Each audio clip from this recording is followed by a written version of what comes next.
Adham এমন এক ছেলে যার শৈশবের দুটি পূর্ণ মুখ, তারুণ্যের উজ্জ্বল চেহারা, যৌবনের দীপ্তিময় চকচকে মুখশ্রী, সবকিছুতে চরম আকর্ষণ বোধ করেছে মিস্টার পল।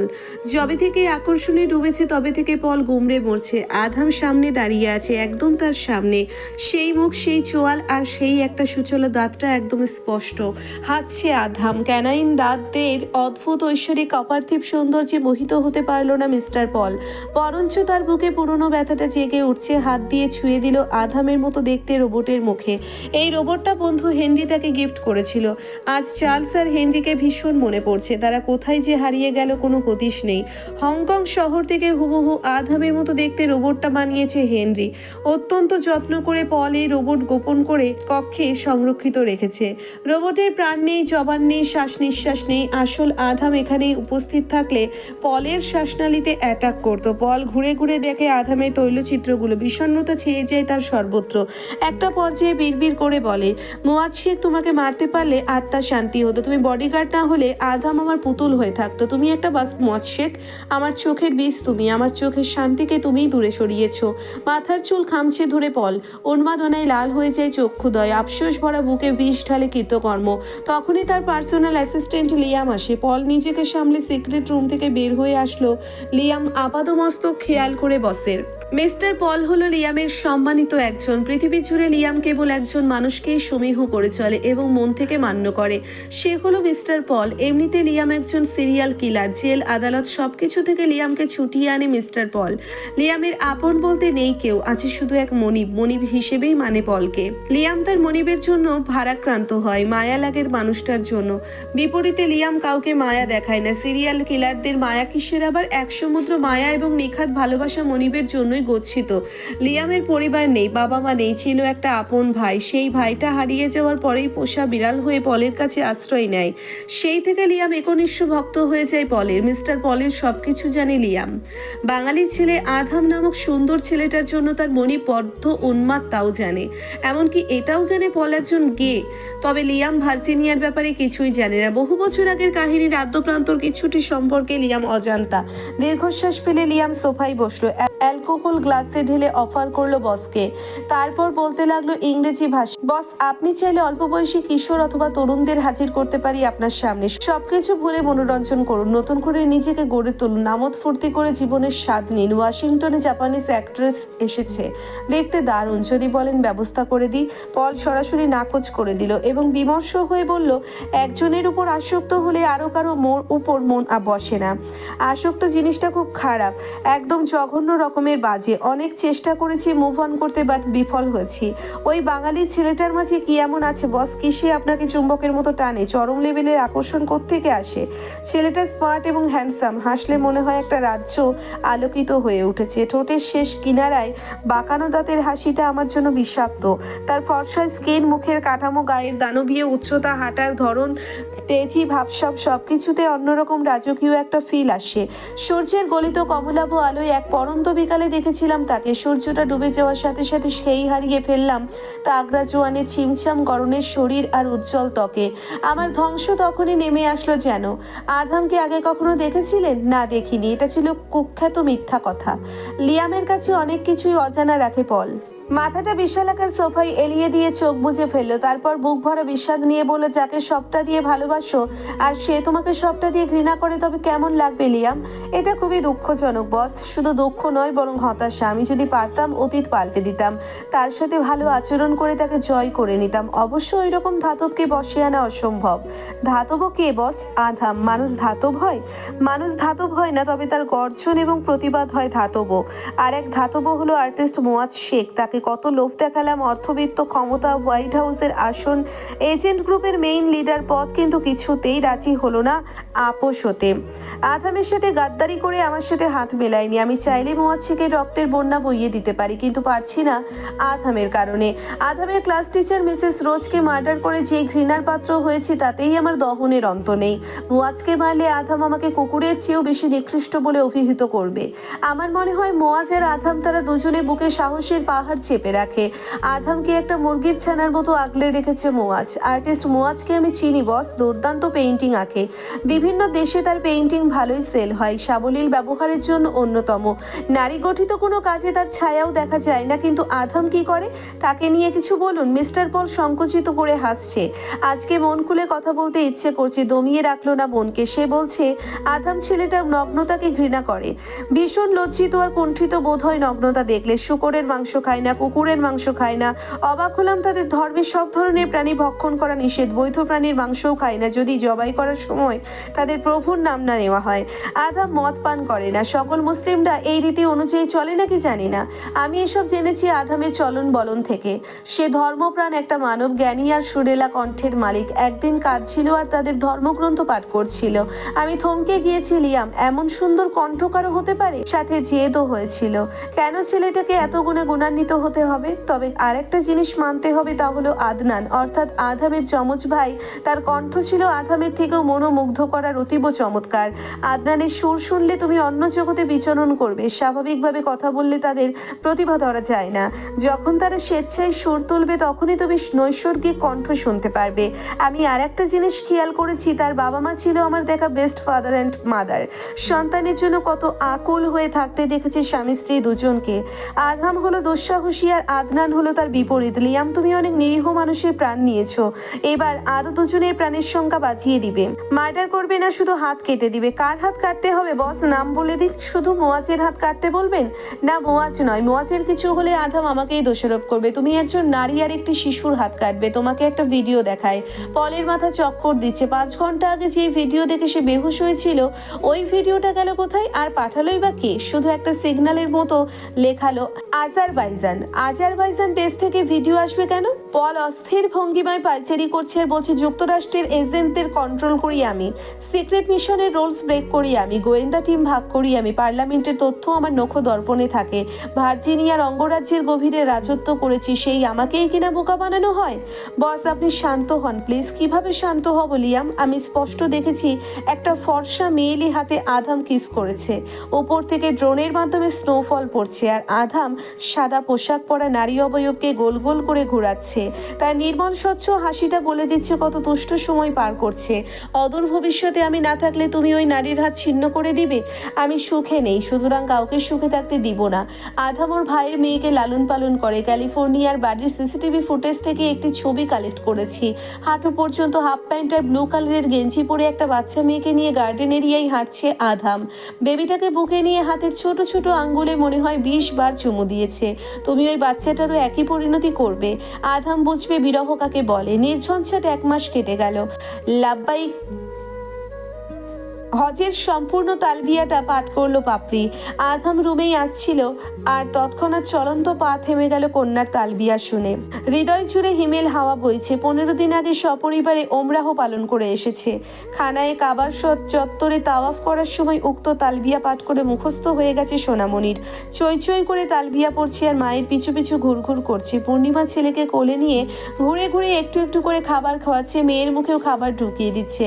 ওদের হাঁটাহাঁটির মাধ্যমে খাওয়ার পর্ব দেখে আধামের ভ্রু কুঁচকে আসলো। পূর্ণর জ্বর তবে কমেনি। সকালে হসপিটালে যাওয়ার সময় দেখে গিয়েছে বাচ্চাটার গায়ে জ্বর। আধাম নিজেই ঔষধ খাইয়ে গেছে। একটা সার্জারি শেষ করে দুপুরে বাড়ি এসেই এইরকম কিছু দেখে সহসায় ভ্রুযুগল কুঞ্চিত হলো। রুমে ঢুকে হাতের অ্যাপ্রন স্ট্যান্ডে রেখে আগে ফ্রেশ হয়ে মুখ মুছতে মুছতে মেয়েকে জিজ্ঞেস করলো তুষার কন্যার মন খারাপ? ভাইয়ার জন্য। তুলি তালবিয়া আর একবার বলো তো আম্মাজান। তুমি তালবিয়াটা আর একবার বলো তো আম্মাজান। লজ্জা লাগে পাপা, আমি তো শুনে নিয়েছি পাখি। কখন? একটু আগে। পূর্ণকে স্ত্রীর কোল থেকে নিজের কোলে নিয়ে মাথায় হাত রেখে দেখলো জ্বর কম। পূর্ণিমা জলপট্টি দেওয়ায় তাপমাত্রা কমে গিয়েছে, তবে মুখের অরুচি এখনো বিদ্যমান। জল জল করা মুখটা বড্ড মলিন বাচ্চাটার। পূর্ণিমা খাবারের বাটি নিয়ে পাপড়িকে খাইয়ে উঠে যাওয়ার সময় বলে গেল আধাম পারলে পূর্ণকে আরেকটু খাইয়ে দিতে। পূর্ণ চুপচাপ মিশে আছে বাবার বক্ষস্থলে। পূর্ণিমা দরজা থেকে ফিরে এসে পুত্র পুত্রকে আবার কোলে নিয়ে কতক্ষণ হাঁটাহাঁটি করছে। এই ফাঁকে স্বামীর জন্য খাবার বেড়েছে, মেয়েকে কটে শুইয়ে ঘুম পাড়িয়েছে। সব করেছে পূর্ণকে কোলে নিয়ে। অসুস্থ বাচ্চাকে কোলছাড়া করতে মন চায় না। ছেলে তার কথা বলছে না, হাসছে না, কুড়কুড় করে দুষ্টুমি করছে না। এতেই জননীর বুকটা ভার। আধাম নিজে খাওয়ার সাথে সাথে স্ত্রীকেও খাইয়ে দিচ্ছে। পূর্ণকে খাওয়াতে চাইলে মুখে হাত দিয়ে অনীহা দেখালো জ্বরাক্রান্ত শিশুটা। ছেলের পিঠে হাত বুলিয়ে অজস্র চুমু দিচ্ছে জননী। নিজেদের মতো করে কথা বলছে। খাওয়া শেষে আধাম উঠেই যাচ্ছিল, তখনই পূর্ণ বলে উঠলো, আব্বা তুমি কেমন আছো? ভালো লাগছে না রে। কেন? তুই চুপচাপ তাই কোমট হয়ে আছে সব। আমি কাঁদমু? কাঁদবি কেন? আওয়াজ করতাম কেমনে? তোর কি একটু ভালো লাগছে? জানি না। কিছু খাবি? না খাইতাম না। কোথাও যাবি? না গো যাইতাম না, আম্মার কোলে ঘুমাইয়া থাকমু। মন চাইলে বুইন্দ্রি লগে খেলমু। তুমি আর হাসপাতালে যাইবা না? না যাব না, আবার 3 দিন পর যাব। তোর কোথাও যেতে ইচ্ছে করছে? না। কি করতে ইচ্ছে করছে? কিছুই না। বকা দিতে মন চাই না? আধাম প্লেট রান্নাঘরে রেখে বেডরুমে এলে পুনরায় বলল, 2টা বকা দে, তোর মাকে বলবো না। দিতাম না। তুই না বলেছিলি বকা দিলে শরীরগত ভালো থাকে, দাঁত পরিষ্কার হয়? দে একটা গালি দে, করকর করে মুখটা খুলে দে। তোর নিষ্ক্রিয় ভাবটা মোটেও ভালো লাগছে না। পূর্ণ একেবারেই চুপ হয়ে গেল। দীর্ঘশ্বাস ফেলল আধাম। আসলেই পুরো বাড়িটা থমথমে হয়ে আছে। আধাম মেয়েকে বেবিকট থেকে তুলে নিজেদের সাথে শুইয়েছে। বাচ্চা দুটোকে মাঝে রেখে স্বামী স্ত্রী 2 দিকে গা এলিয়ে দিল। পূর্ণ 5 মিনিট পরেই ঘুমিয়ে গেছে আবার। শোয়ার পর একটা শব্দও উচ্চারণ করেনি। বিকাল 5টায় পিতা পুত্র এবং কন্যাকে নিয়ে বাইরে বের হয়েছে। দুজনকে নিয়ে গেল পার্কে। পূর্ণ সেখানেও জবান বন্ধ করে রেখেছে। পার্ক থেকে বের হয়ে ফুটপাতের রাস্তা ধরে হেঁটে ফুচকার দোকানে বসেছে। ফুচকার ঝালমুড়ি খেয়ে বাড়িতে গেল রাত 8টায়। বাসার সবার জন্য ফাস্ট ফুডের খাবার নিয়ে গেছে। পূর্ণর আগের রূপটা আধাম খুব মিস করছে। কবে ছেলে কুটকুট করে কথা বলবে তার অপেক্ষা যেন লম্বা মনে হচ্ছে। কি মনে করে আধাম একটা মাঝারি ব্যাগে বাপ বেটা দুজনের কাপড় গুছিয়ে বের হয়ে গেল। বাস স্ট্যান্ডে গিয়ে পূর্ণকে স্বাগত জানিয়ে বলল, সকালে ঘুম থেকে উঠে সমুদ্র দেখতে পাবি। সমুদ্র কি দা? বিশাল নীল জলরাশির উর্মিলা মালার নৃত্য দেখাবো তোকে। আম্মাই যাইবো না? বইনে যাইবো না? না, শুধু তুই আর আমি। সবাইকে নিয়ে আরেকবার যাবো ইনশাল্লাহ। কক্সবাজার সমুদ্র সৈকতে তোকে নিয়েই আগে যাই। দেশে কতবার আসলাম, অথচ সাগর পারে পা পড়েনি। তোর মা বলল আমি নাকি পাগল হয়ে গেছি। রেস্টুরেন্ট থেকে রাতের হালকা পাতলা খাবার খেয়ে স্লিপার বাসে চেপে বসলো বাপ বেটা। ছোট বেড থেকে পূর্ণ নাক কুচকে বলল, এইটা আবার কেমন বাসা? বাসে মাইনসে ঘুমাইতে পারে? হ্যাঁ ঘুমাতে পারে। তুই ঘুমাতে ঘুমাতে চট্টগ্রাম যাবি। বাস যদি উল্টাইয়া যায়? আমরা চ্যাপটাইয়া যাবো না? খেতা বালিশ আমাকে মুখের উপর পইরা যাইবো না? না, তোকে আগলে রাখবো। তুই থাকবি আমার বুকে। অ্যাক্সিডেন্ট, ঝড়, তুফান, টর্নেডো সব আমার উপর দিয়ে যাবে। আব্বা শুইয়া শুইয়া সমুদ্র দেখতে যাবো? আমি যদি না ঘুমাই, না ঘুমালে জানালার ধারে বসে থাক। জানালাও আছে? স্লিপার বাসের উপরের বেডের জানালার পর্দা সাইড করছে আধাম। পূর্ণর চোখ জোড়ায় বিস্ময় খেলা করছে। শহরের নিয়ন আলোতে পথঘাট জাঁকজমক পূর্ণ লাগছে। জানালার কাছে আলোর প্রতিফলন ক্ষুদ্র ক্ষুদ্র হয়ে ধরা দিচ্ছে।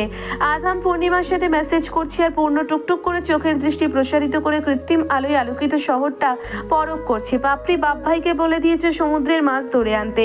চিত্রাদিমান যখন জানলো নাতি 3 বছরের ছেলেকে নিয়ে বিশাল সমুদ্রপথে ট্যুর দিয়েছে, তখন বৃদ্ধার মুখ হা হয়ে গেল। মেয়ে এবং মেয়ের মাকে বাড়িতে রেখে শুধু ছেলেটা নিয়ে বেটা কোন বুদ্ধিতে রওনা দিল?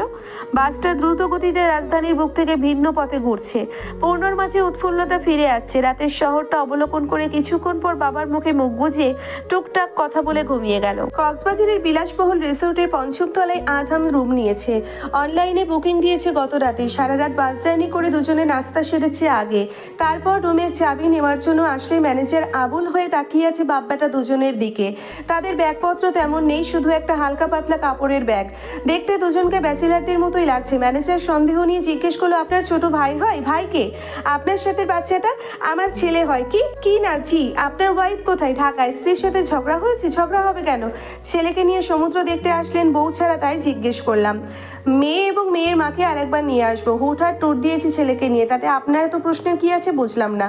পূর্ণ চট করে বলে উঠলো, ব্যাডার খাইয়া লইয়া আর কাম নাই রে, হের লাইগা মানুষের লগে আজাইরা কথা কয়। ম্যানেজার বোকা হয়ে শুধরালো, বাবু তুমি কিছু বলেছো? আমি বাবু?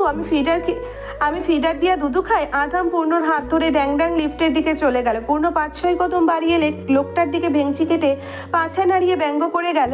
ভিমড়ি খেয়ে পড়ে যাওয়ার ব্যবস্থা ম্যানেজারের। আবুল হয়ে তাকিয়ে রয় শুধু। পিচ্ছিটা এইরকম করলো কেন? দেখতে দুজনকে ভদ্র আলিশান পরিবারের সদস্য মনে হয় নিঃসন্দেহে। ড্রেস চয়েসও অসাধারণ, তবে যথেষ্ট খটকা লাগছে দুজনকে একা একা সাগর পাড়ের উদ্দেশ্যে ঢাকা থেকে চলে আসায়। বাড়িতে নাকি বউ এবং মেয়েকে রেখে এসেছে। সন্দেহবশত ম্যানেজার একজন ক্লিনিক স্টাফকে ওদের ব্যাগ ব্যাটার দিকে নজরদারি করার আদেশ দিল। স্টাফের নাম লিমন। লিমন অদ্ভুত চোখে লিফটে ঢুকতে থাকা বাচ্চা ছেলে পূর্ণর দিকে দৃষ্টি দিল।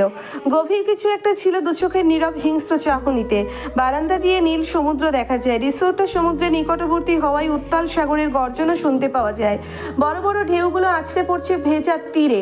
পূর্ণ হৈ হৈ করে বলল, আব্বা গো, কি সুন্দর সমুদ্র, আমরা গোসল করতাম না? করবো তো, কোন সময় করবো? তোর শরীরের অবস্থা তো দেখছি আলহামদুলিল্লাহ ভালো। এই তো 11টা অথবা 12টার দিকে বিচে যাব। সমস্যা হলে বিচে মানুষের সমাগম থাকে বেশি। মানুষের মতন গোসল করবো আর আমরা আমাগো মতো গোসল করবো। আব্বা, মাছ ধরতাম না? বইনে তো কইলো মাছ নিয়ে যাইতে। সতেজ মাছ নিয়ে যাওয়া যাবে না তো বাবা, মাছ নিতে নিতে মরে যাবে। আচ্ছা বুঝলাম। 10টা বাজেই পূর্ণর মাথা নষ্ট হয়ে গেছে বিচে যাওয়ার জন্য। আদম তো এটাই চেয়েছিল, চড়ুই পাখির মতো উড়ে উড়ে বেড়াবে কিউট ছানাটা। গতকালের জ্বরের ছিটে ফোটাও নেই উজ্জ্বল চেহারায়। পিতা পুত্র দুজনে সেই রকম একটা গেট আপ দিল। স্লিভলেস গেঞ্জির সাথে হাঁটু পর্যন্ত হাফ প্যান্ট পরেছে। আদম হাসি হাসি মুখে বলল, কুট্টুস, তোকে ঝাক্কাস লাগছে। তুমিও ঝাক্কাস। মাইনসে তোমারে দেখলে ধাক্কা খাইয়া চ্যাপটা হইয়া থাকবো, মানুষ আমারে দেখলে ক্রাশ খাবে। তারা বের হয়ে যাচ্ছিল সেই মুহূর্তে আধাম আমার রুমে এসে নিজের এবং ছেলের কাপড় চেঞ্জ করে ফেললো। শত শত মানুষের মাঝে এইভাবে উপস্থিত হওয়া বেমানান। এটা বাংলাদেশ, ইউরোপ নয়। যদিও আধাম ইউরোপের মাটিতে হাঁটু পর্যন্ত হাফ প্যান্ট পরতো, তবে লোকালয়ে বের হলে ফুল প্যান্ট পরেই বের হতো। এখন দুজনে 3/4 প্যান্টের সাথে হাফ হাতা গেঞ্জি পরে বের হলো খালি পায়ে। ম্যানেজার আর লিমন তীক্ষ্ণ দৃষ্টিতে তাকিয়েছিল। পূর্ণ আরেকবার মুখ বাঁকিয়ে গেছে। যাওয়ার সময় বিচের উপরে অনেক দোকান আছে যেখানে মেয়েদের কসমেটিক্স এবং সুন্দর সুন্দর জামা কাপড় পাওয়া যায়। আধাম জানতো না এই জায়গায় এত কিছু পাওয়া যায়। দোকানে দোকানে ঘুরে ঘুরে তুষার রানী এবং তুষার কন্যার জন্য সামুদ্রিক কসমেটিক্স কিনছে। যেটা ভালো লাগছে সেটাই নিয়ে নিচ্ছে। এরপর নজর গেল উপরের দিকে। গোল জামার ডিজাইনের মতো একটা জামা দেখা যাচ্ছে। একই ডিজাইনের ছোট জামাও আছে। দোকানদার বলে এটাকে নাকি কাপ্তান জামা বলে। আধাম 4 সেট কাপ্তান ড্রেস নিয়েছে। 2 সেট ছোট, 2 সেট বড়। আনকমন ডিজাইনের ছোট বড় 3 পিসও নিয়েছে। ছোট ব্যাগ, বড় ব্যাগ সব একরকম নিয়েছে। জিজ্ঞেস করলো লিপ গ্লোস আছে কিনা। দোকানদার জানালো নেই। পূর্ণ আর চোখে তাকিয়ে ফুস করে বলে দিল, এইখানেও লিপস্টিক খোঁজা লাগে? আম্মাই আছে? কারে দিয়ে দিবা লিপস্টিক? তোকে দিয়ে দিব। ইচ্ছে মতো কেনাকাটা করে দুজনে মাথায় একটা ক্যাপ লাগিয়েছে, চশমাও লাগিয়েছে চোখে। স্যান্ডেল কিনে পায়ে দিয়ে মোবাইল, ওয়ালেট এবং বাকি জিনিসপত্র লকারে রেখে দুজনে সাগর পাড়ে ঢেউর দিতে লাগলো। স্যান্ডেল বালিতে রেখে খালি পায়ে হেঁটে বেড়াচ্ছে তীরে তীরে। বাদাম গুয়ালা এসেছে বাদাম বিক্রি করতে। 20 টাকার বাদাম কিনে খোসা ছাড়িয়ে বাদাম খাচ্ছে। ঝালমুড়িওয়ালার পাশ দিয়ে যাওয়ার সময় বিক্রেতা ডেকে বলল, ঝালমুড়ি খাবে কিনা। পূর্ণ অভিজ্ঞ গলায় যাচাই করে প্রশ্ন ছুড়ে দিল, ঝালমুড়ি মজা হইবানি?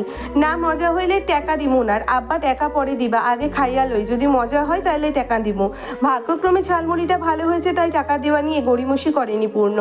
আধাম 100 টাকার নোট পূর্ণর হাতে দিয়ে ইশারা করেছে বিক্রেতার হাতে দেওয়ার জন্য। বাকি টাকা না নিয়ে চলে যাচ্ছে। বিক্রেতা ডেকে বলল, ভাই বাকি টাকা নিয়ে যান, লাগবে না, রেখে দিন। ভয়ে ছিলেন আসলেই টাকা আবার না দিই কিনা। ঝালমুড়িওয়ালা হাসলো শব্দ করে। এরপর এসেছে কলা বিক্রেতা। পূর্ণ তাড়িয়ে দেওয়ার বাহানায় বলল, আমরা কলা খাইতাম না, পেটে জায়গা নাই। আধাম কোমল শাসনের সুরে ধরে বলছে, পূর্ণ, কারোর সাথে এভাবে আচরণ করা ঠিক নয়। এই রকম ব্যবহারে তুচ্ছতাচ্ছিল্যের আভাস পাওয়া যায়। মানুষ এতে কষ্ট পায়, কাউকে কষ্ট দেওয়া ভালো না। ও আচ্ছা, মনে থাকবো। মনে না থাকলে তুমি মনে করাইয়া দিও। ভাইজান কলা খাবেন? পূর্ণ চুপ থাকার মানুষ এবারেও ঝট করে বলে দিল, তোমার কলা মজা নেই, মজা না হইলে টাকা পাইবা না। 2টা কলা নিয়েছে দুজনে। পূর্ণ অনীহা নিয়ে বলল, কলা মজা না। আবার ছিলাটা কত বড়, ছিলাইয়াই তো 10 টাকা খাইয়া ফেলছে। আমরা কলা কি খাইলাম? আবার একা শুধু 2 টাকা দিবা? কলা বিক্রেতা আহম্মক বনে গেছে। কলার খোসারও বুঝি দাম ধরে কেউ? আধাম বেশি দাম দিয়ে অন্য পাশে চলে গেল পূর্ণকে নিয়ে। এরপর দেখা মিলল আইসক্রিমওয়ালার। আইসক্রিম খেতে কোনো বাহানা চলে না। দুজন মেয়ে কি জানি বলা বলি করছে পূর্ণকে নিয়ে। পূর্ণ চোখ গরম করে জানতে চাইলো, আমার উপর কি ঠেডা পড়ছে? এমনই চাইয়া আছো কেন? একটা মেয়ে পূর্ণর গাল টিপে আদর দিয়ে বলল, ওই ইয়াং ছেলেটা তোমার কি হয়? কার কথা কও? তুমি এভাবে কথা বলো কেন বাবু? তুমি গ্রামের বাচ্চা? আমি গ্যারাইমা বাচ্চা। তোমার সমস্যা কি? কইবা কইয়া দাও, সময় নেই আমার। ওইটা আমার আব্বা লাগে। তোমার বাবা? বাংলা কথা বুঝো না? আব্বাই তো বাবা। তোমার বাবা কিন্তু খুব হ্যান্ডসাম। কিটা কইলা? তোমার বাবা খুব সুন্দর। আমি জানি, তোমার কওয়া লাগবো না, আমরা সবাই সুন্দর। আমার বইনে, আমি, আম্মাই, আব্বাই, নানাই সবাই মেলা সুন্দর, কিন্তু তুমি সুন্দর না।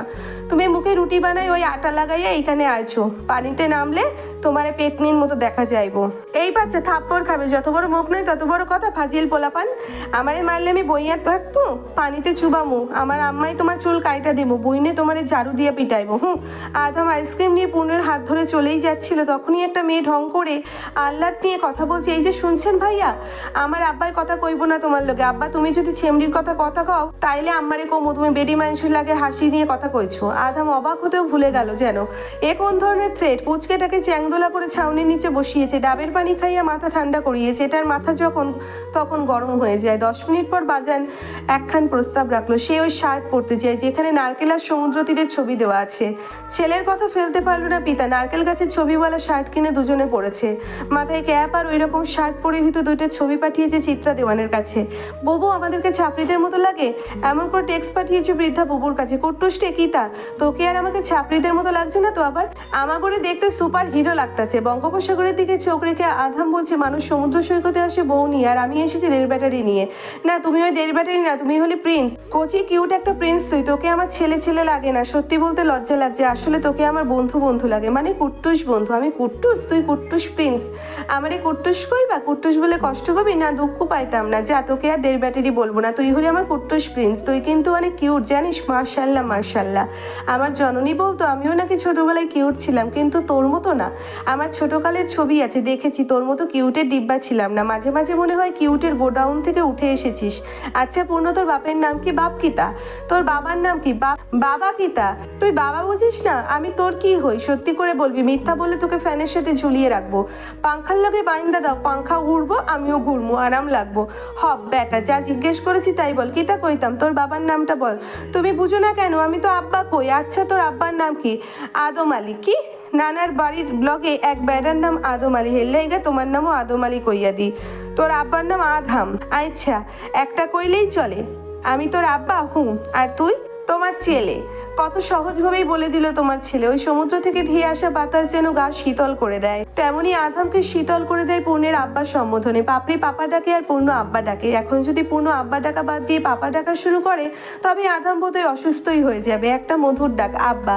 মধুময় বাচ্চাটা মধু মধু কথা বলে মন বিগলিত করে দেয়। ঠোঁট উল্টে কথা বলে কত আদুরে লাগে। কোনো ন্যাকামি করে না, একদম টাস টাস করে জবান দিয়ে দেয়। আধাম বিড়বিড় করে বলে তোর মা পাগল করেছে, এখন তুই পাগল করছিস। তোর মা ছেলে আমাকে দেউলিয়া বানিয়ে দিবি বোধ বুদ্ধি বিলুপ্তি করে, বুঝলি কুট্টুস? যার বোধ বুদ্ধি নেই সেও এক প্রকার দেউলিয়া।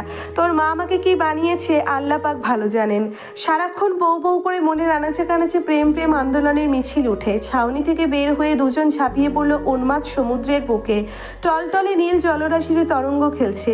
দেহ মন শীতল হয়ে গেল সাগরের ঢেউয়ের তলায় মাথা ডুবিয়ে। সূর্যের রশ্মি লবণাক্ত পানিতে ছিকছিক করছে। পূর্ণর খিলখিল করা হাসিটা ঢেউয়ের সাথে বেজে চলেছে। পানিতে ডুবাডুবি করে তীরে উঠে বালি নিয়ে কতক্ষণ খেলে রিসোর্টে চলে গেছে। পূর্ণকে আবার বিশুদ্ধ পানি দিয়ে গোসল করিয়ে আধাম 10 মিনিট সময় ব্যয় করলো ওয়াশরুমে।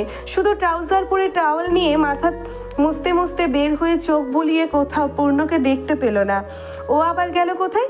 মাথার ক্যাপটা নিয়েই তো খেলছিল। বারান্দায় অবহেলায় দুজনের ক্যাপ পড়ে আছে। আধাম হন্যে হয়ে গ্রাউন্ড ফ্লোর থেকে টপ ফ্লোর পর্যন্ত প্রতিটি ফ্লোরে চেক দিয়েছে, কিন্তু কোথাও পূর্ণ নেই। ম্যানেজারের কম্পিউটার চেয়ারে বসে সিসিটিভি ফুটেজ দেখতে লাগলো অস্থির হয়ে। ম্যানেজার ক্ষিপ্ত হয়ে আধামের সাথে চেঁচামেচি করছে। কাঙ্ক্ষিত লোকেশন পেয়ে আধাম ঘুষি বসিয়ে দিল ম্যানেজারের মুখ বরাবর। গর্জন তুলে শাসালো, আমার ছেলের কিছু হলে গলার রক কেটে দিব। ঘামতে ঘামতে আধাম দ্বিতীয় তলার করিডোর দিয়ে কর্নারের রুমটাই পৌঁছলো। ব্যথিত মুখে হাত দিয়ে ম্যানেজারও আসছে পিছনে পিছনে। হালাপু হালা তুই ছাইরা দে আমারে, তোরে ইয়াক্কা বুলবুল কইরা দিমু। তুই জানোস আমি কেডাই? তোরে সানডে মানডে কুলুচ কইরা দিব। শালার পুত দৌড়বি না আমারে তুই। আমার আব্বাই তোর হাত কাইটা দিমু। শালা কুত্তা খচ্চরের বাচ্চা, তোর উপরে গজব পড়বো। তুই একটা কাইষ্টা, তুই গোলামের বাচ্চা, তুই গজব, তুই ঠেটা পইরা মরবি। তুই না খাইয়া মরবি। তুই কুত্তার লগে ঘুমাবি, কুত্তাই তোর উপরে হিসু কইরা দিব। হাম্বাই তোরে লেংটু বানাই দিব। শালা গন্ডার, তুই আমার পেন খুলবি না। আমারে চুমা দিলে তোর মুখের উপর উষ্ঠা দিমু। তোর মুখ থাইকা ইন্দুর পচা গন্ধ আইতাছে। তোর মুখের উপরে হিঙ্গুল লাগাইয়া দিমু। কাঁদতে কাঁদতে পুরো গালিগালাজ করছে ক্লিনিং স্টাফ লিমনকে। ছেলের দেখা পেয়ে উদ্ভ্রান্ত পিতার রক্ত সরে যাওয়া সাদা মুখের রক্তের চিহ্ন দেখা দিয়েছে। হিমশীতল জলের ছিটা পড়েছে পাগল প্রায় মুখমণ্ডলে। স্নেহ আর মমতা দিয়ে ডাক দিল, লিটল প্রিন্স। পূর্ণ তৎক্ষণাৎ হাউমাউ করে কেঁদে বুক ভাসিয়ে উত্তর দিল, আব্বা গো। আধাম তখনও বুঝে উঠতে পারেনি ছেলের সাথে কি হতে যাচ্ছিল। লিমন ভয়ার্ত ঢোক গিরে পালিয়ে যাচ্ছিল, কিন্তু আধাম পা দিয়ে ল্যাং মেরে উপর করে ফেলে দিয়েছে তাকে। পূর্ণ ঠোঁট ভেঙে কেঁদে বাবার বুকে মুখ লুকিয়ে ফুপিয়ে কাঁদছে। ছেলের পিঠে হাত বুলিয়ে আদর মিশিয়ে ত্রস্ত গলায় জিজ্ঞেস করলো, ও তোর সাথে কি করেছে?